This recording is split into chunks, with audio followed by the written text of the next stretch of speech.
Hey Josh, you want some iced coffee? I just got it. Iced coffee? That's not iced coffee. Yeah, sure it is. Look, it says right here, made with real coffee. Real coffee, let me have a look at that. Coffee powder, 0.4%. Nah. Dude, I paid $4 for that. Nah.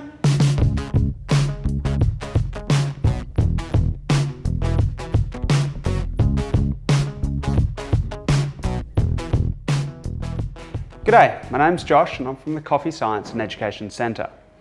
Now summer is just around the corner, and as the weather heats up, a lot of people tend to ditch coffee and go to some flavoured coffee drink that they buy from the shops or some drink that they've seen on TikTok.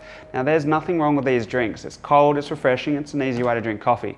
But if you want to drink some real tasty, fresh coffee made at home or in your cafe, today I'm going to give you a few tips and tricks about how you can make the most delicious, fresh iced coffee for summer. There are a few different ways that you can make iced coffee. There is espresso style, there is filter style, and there's a cold brew style. Each of these styles produce their own different flavour, gives a different result, and has their own pros and cons. So let's start with cold brew. In short, cold brew involves infusing coffee grounds into cool water from anywhere between 5 to 24 hours. So this method produces an iced coffee that is really smooth and chocolatey. It works great with or without milk, and it's versatile enough to mix with all other sorts of ingredients. It will keep for up to 2 weeks in the fridge. So the downside is it takes 1 full day to at least brew your cold brew coffee. That means you've got to be prepared in advance. Just take note as well that this style of coffee can be a little bit one-dimensional. So if you just want a refreshing beverage, cold brew is definitely the way to go. Now, if you want to get into the details of how to make a cold brew, we do have a whole nother video linked down below, and you can follow the very fine details in making this style of iced coffee. Now, making iced coffee with espresso gives a completely different result to cold brew. It's stronger, it's punchier, has a lot of more sharpness than cold brew, but I'll tell you what, it tastes so much better when it's made to order. Now, the simplest way to use espresso is to add ice, milk, and then a shot or 2 of espresso. This is typically what is called an iced latte. Now, one thing you'll notice with iced coffee is that the espresso can taste sharper, and it has less of the natural sweetness compared to when you brew it hot. Now, this is because our body doesn't perceive sweetness well at low temperatures as it does in high temperatures. Now, you could make up for it by adding some sugar, and we'll get to that in a minute, but try this tip. Pull your espressos a little bit shorter, more like a ristretto style, and that'll bring out a lot more of the natural sweetness of that coffee, and it'll display better at this temperature in your iced lattes. The third option is to make an iced filter coffee. Iced filter coffee is great for serving black, as it helps maintain more of the delicate acidity than either cold brew or chilled espresso. If you take your everyday batch of filter coffee and chill it, it's going to taste pretty sharp and pretty bitter and sometimes quite watery.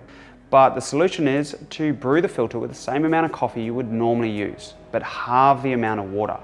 That way, when the hot coffee melts the ice, you end with a similar strength to standard filter coffee. A good recipe to try here is 21 grams coffee, 150 grams ice, and 150 grams water. This will work well with single cup devices like the V60, the AeroPress, or batch brewers like the Mocha Master.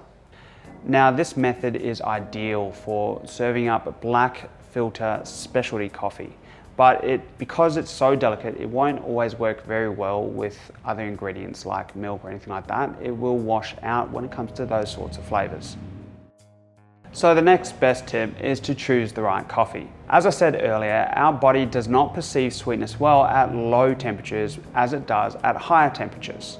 This means that some types of coffee will taste great hot, but be overly edgy and bitter when it's chilled. Typically, a light or medium roast coffee with lots of natural sweetness will give the best results at a lower temperature.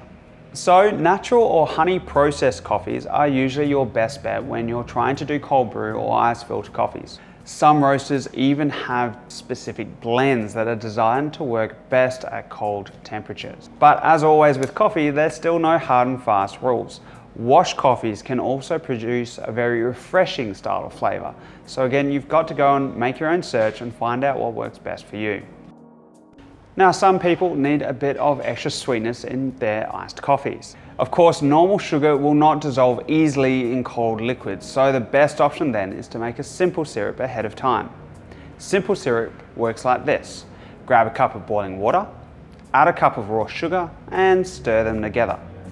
Once this is cooled, pop it in the fridge and add half a shot of this to your iced coffee. I find the raw sugar has a very nice neutral taste that balances better with the coffee than ordinary white sugar. Now, an alternative way to sweeten your coffee is to take a tip from our Vietnamese friends and use some sweetened condensed milk. It's creamy and sweet like melted ice cream. And speaking of ice cream, adding ice cream to coffees is nothing new. Think of your classic affogato. Delicious. Ice cream makes a very indulgent substitute for ice cubes in sweetening up your espresso coffee. One of my favorite ways to use it is making a cold brew spider. Some parts of the world will call this a float. What you want to do is take 1 part cold brew concentrate, and to this you want to add 1 part sparkling water or tonic and at least 1 scoop of your favorite ice cream. This will fizz up and give you one delicious drink. Another alternative, take some coffee and freeze it in a tray. When you add those to your drink, as you drink it, it will get stronger, not weaker. This is definitely a great way to supercharge your iced coffees. For your last quick tip, because you know I'm good for it, you want to take those glasses, chill them in the fridge. Not only will this keep your drink cold for longer, but the whole process of when you put your drink together, it looks really cool. No pun intended.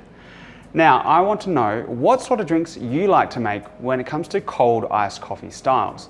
The best one we read this week, we're definitely going to pin right at the top of those comments. So please let us know what is your favorite type of iced coffee.